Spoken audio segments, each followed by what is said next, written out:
Bom, retomando aqui o nosso vídeo, né, sobre os impactos da Covid-19 nos atendimentos de urgência do Hospital de Clínicas da UFTM, então nós havíamos dito que o paciente que está lá sob suspeita, ele vai permanecer no isolamento ou no quarto, né, privativo, até que saia o resultado. Então esse paciente, ele vai continuar ali recebendo os cuidados necessários. Considerando que esse paciente aí, uma vítima de trauma, por exemplo, ele chegue ao hospital num caso grave, com um histórico aí de uma síndrome gripal, mas ele é um politraumatizado, ou ele tem um abdômen agudo obstrutivo e ele precisa ser operado. O que vai ser feito para esse paciente? O tratamento normal que ele precisa. Com qual diferença? As precauções que serão adotadas pelos profissionais nos diferentes setores que esse paciente precisa circular. Então, esse paciente chegou, ele precisa ser submetido a uma tomografia. Ele será então encaminhado para o serviço de radiologia do hospital, com os equipamentos específicos para o transporte, que basicamente é uma paramentação, né, com avental cirúrgico, máscara, óculos, como eu disse para vocês. É feito também um controle desse fluxo para minimizar o contato com outras pessoas. Então, o corredor, por exemplo, do pronto-socorro, ele tem que ser esvaziado para esse paciente passar. Antes de levar esse paciente para a radiologia, a equipe de radiologia é avisada que esse paciente é um suspeito de Covid-19. Ela também irá se paramentar lá no setor para receber esse paciente e depois serão adotadas várias estratégias para fazer a desinfecção, tanto do corredor, do ambiente onde esse paciente passou, intensificando a limpeza, tá? Basicamente a limpeza do chão, tá, pessoal? Porque esse micro-organismo ele vai estar disperso no ar e depois de alguns minutos ele vai se acomodar no solo, né, no piso. Então, é reforçar a limpeza do piso. Quem tiver em contato direto com esse paciente durante o transporte não vai tocar nas paredes, em maçanetas, não vai tocar, por exemplo, no botão do elevador. Então, a equipe já é organizada que vai acompanhando, né? Tem um profissional que a gente chama ele de maqueiro, que esse profissional ele vai na frente, abrindo as portas quando é necessário, acionando o elevador, para que a equipe não toque em nada que está próximo àquela área onde o paciente vai transitar, para evitar, então, o contato, né, com essas pessoas e com esses objetos aí. Retornando, terminou o exame, esse paciente retorna para a enfermaria. Se esse paciente precisa ir para o centro cirúrgico, o procedimento é o mesmo, né? Vai ser comunicado, então, a equipe do centro cirúrgico dessa suspeita da Covid, vão ser adotados todos os mecanismos de barreira durante esse transporte e lá também. No centro cirúrgico foram separadas salas específicas para atendimento a estes pacientes, então esse é um impacto também. Né? Quando nós pensamos que você tem que deixar salas cirúrgicas bloqueadas para operar esses pacientes a qualquer momento, isso reduz a capacidade operacional desse setor também. Então, aquele paciente vítima de trauma que chegou estável, que será operado, né, nas próximas horas, a cirurgia dele também pode ter algum atraso, caso chegue alguma cirurgia de urgência e vá para o bloco cirúrgico. Por quê? Esse bloco, né, essa sala cirúrgica, ela tem que também ficar bloqueada para o atendimento ao Covid. Ah, mas Cíntia, tem necessidade de bloquear uma sala cirúrgica? Pelos mesmos motivos que eu falei para vocês que a equipe tem que ser exclusiva, né, para evitar a quebra de barreiras, tá? O paciente fez a cirurgia, né, hoje nós não temos ainda, o hospital ainda não conseguiu credenciar mais leitos de UTI para poder atender os pacientes de Covid que precisam de uma ala exclusiva. Então, nesse caso, esse paciente foi submetido a uma cirurgia, ele é grave, esse paciente ele vai retornar para o pronto-socorro para a enfermaria 109, que seria a nossa chamada UTI Covid. Tá? Hoje, a UTI Covid adulta, ela está localizada no pronto-socorro. A UTI Covid pediátrica, ela está lá na UTI pediátrica, porque a área física de lá permitiu, né, que tenha sido separado esses leitos, então, para atendimento. Por que o paciente com suspeita de Covid-19, ele não vai para a UTI geral do hospital? Porque nós temos 10 leitos disponíveis e iria, então, bloquear essa enfermaria, teria que separar uma área, iria dificultar e reduzir a capacidade de atendimento da UTI. Nós temos que lembrar que ao mesmo tempo que nós temos uma pandemia relacionada à Covid-19, nós continuamos tendo altos índices de AVC, de infarto e outras doenças graves que continuam chegando para nós. Então, esses pacientes precisam continuar sendo atendidos. Então, isso, né, foi uma decisão administrativa pensada conjuntamente em que se optou, então, por não bloquear nesse primeiro momento a UTI geral para receber o paciente portador de ou suspeito de Covid, tá?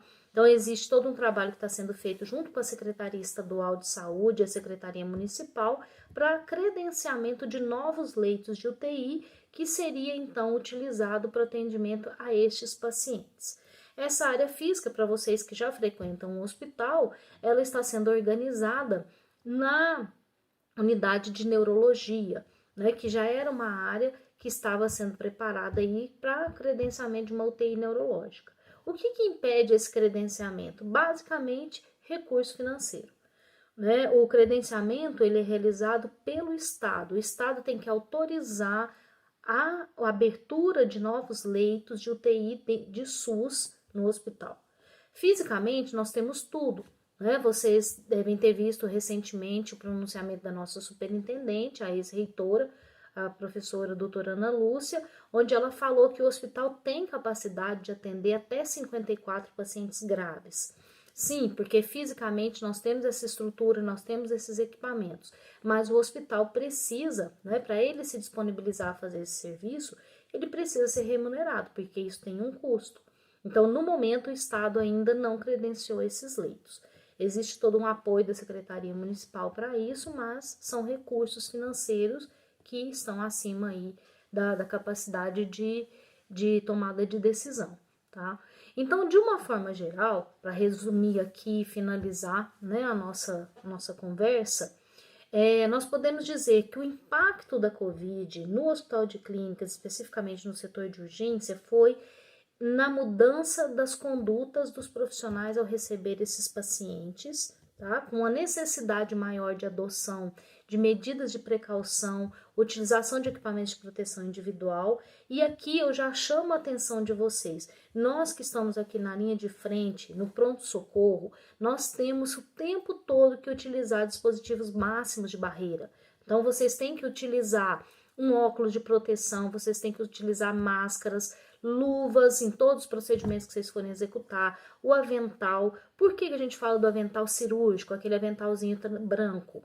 Né? Porque o jaleco, ele vai proteger você, mas o jaleco, ele não tem a impermeabilidade que o avental cirúrgico tem, né? Ele é de tecido e o avental cirúrgico ele é mais repelente à água, então você pode ter um contato maior de secreção com a sua pele. E o jaleco, ele protege o profissional, mas ele não protege os demais pacientes. Porque a partir do momento que eu estou com o meu jaleco, tenho contato com o paciente, e depois eu vou prestar assistência para outro paciente, vou tocar nesse paciente, vou encostar na cama dele, eu posso estar transmitindo ou levando os micro-organismos, não só o vírus, né, o coronavírus, como outros micro-organismos também. Então, utilizar esse avental cirúrgico, ele é muito interessante toda vez que a gente tiver risco de contato com sangue ou secreções. Com relação às máscaras também, então a máscara cirúrgica, ela deve ser usada constantemente, né? A máscara N95, ela está recomendada quando há exposição ao aerossol. O que é o aerossol? É a partícula menor que é liberada quando o paciente está em intubação endotraqueal. Tá? Então, ela é recomendada. E isso, né, ressalta para nós essa importância que muitas vezes nós deixamos de lado, porque na rotina do dia a dia você vai se acostumando e vai deixando de ter os cuidados necessários. Então, agora é o momento de parar e pensar nas condutas que nós adotamos para que a gente não se contamine e que também não transmita esse vírus para as outras pessoas. Outra mudança importante seria com relação à vigilância em saúde dos profissionais e dos residentes. Então, a conduta hoje é qualquer pessoa com sintoma gripal, que seria tosse, febre, Esse profissional, ele procura o ambulatório, foi criado então um atendimento ambulatorial para todos os profissionais e residentes, né, que todos os dias estão lá, a partir das 7 da manhã, em que esse profissional ele passa pelo atendimento médico e, caso necessário, é feita a coleta então do teste rápido dele e o afastamento para o isolamento domiciliar. Né? Então, o tempo normalmente de afastamento é de 14 dias, que é o tempo médio, né, do contato com o vírus até o início, a manifestação da doença. Tá? Então, é feito esse maior monitoramento dessas pessoas doentes, vamos dizer assim. E a gente vê também que houve uma preocupação maior dos profissionais. Né? Antes, às vezes, a pessoa estava gripada, teve febre, algum mal-estar, ela trabalhava, fazia seu estágio tranquilamente. Hoje, a gente vê que os profissionais se procuram, se preocupam, né? Olha, eu tive febre, eu estou tossindo, será que eu estou, né, eu tô gripado? Então, a gente já orienta que esse profissional, ele procure um ambulatório para que ele receba essa triagem médica para o seu atendimento. No mais, em termos de fluxo, não mudou, tá? Nós continuamos recebendo os pacientes pelo SAMU, pelo bombeiro e pelas concessionárias e aqueles pacientes referenciados também.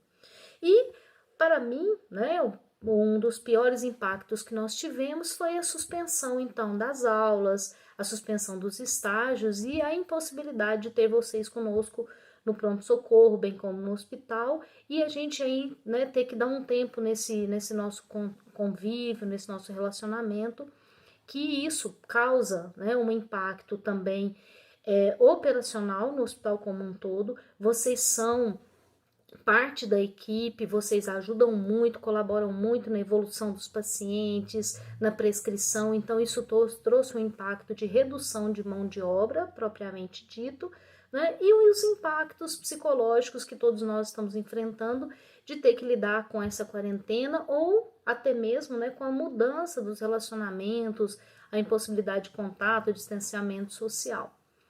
Mas nós acreditamos aí que em breve nós teremos uma vacina, um tratamento mais adequado para esses pacientes e esperamos que nós possamos aos poucos retomar essa rotina diária e ter vocês conosco no hospital novamente. Tá? Agradeço muito pela oportunidade de estar aqui falando para vocês. Vou disponibilizar alguns materiais aí para a Júlia passar para vocês com relação a esses protocolos, equipamentos de proteção individual e espero em breve poder ver vocês. Um grande abraço.